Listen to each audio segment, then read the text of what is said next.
Hello friend, નમસ્કાર. હું છું મનીષા. આપ સૌ જોડાઈ રહ્યા છો મારી સાથે ગર્ભ સંસ્કાર ગીતામાં.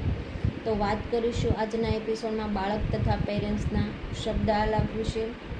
તો જાણવા જઈએ તો નાનપણમાં બાળકનો મગજ છે ન્યુરલ કલેક્શનમાં હોય છે, એટલે ન્યુરલ કલેક્શન બનાવે છે.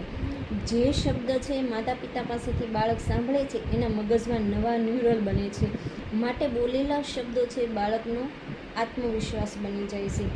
માટે પેરેન્ટ્સના બોલેલા શબ્દો છે એ બાળકનું ઘડતર ઘડવામાં ઉપયોગી છે. માટે પેરેન્ટ્સે કેવા શબ્દનો બાળક પર પ્રયોગ કરવો એ ખાસ ધ્યાન રાખવું જોઈએ. જો આપણા બોલેલા શબ્દો છે બાળક એક્સેપ્ટ કરશે તો એ કંઈક જીવનમાં સારું શીખશે. એટલે કે આપણે સારા શબ્દનો પ્રયોગ એના ઉપર કરશું તો એમાંથી શીખી અને જીવનમાં આગળ વધશે.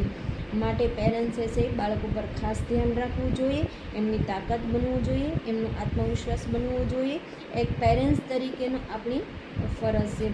તો આવા નવા એપિસોડ જાણવા માટે મારી ચેનલને લાઈક કરો, શેર કરો, તેમજ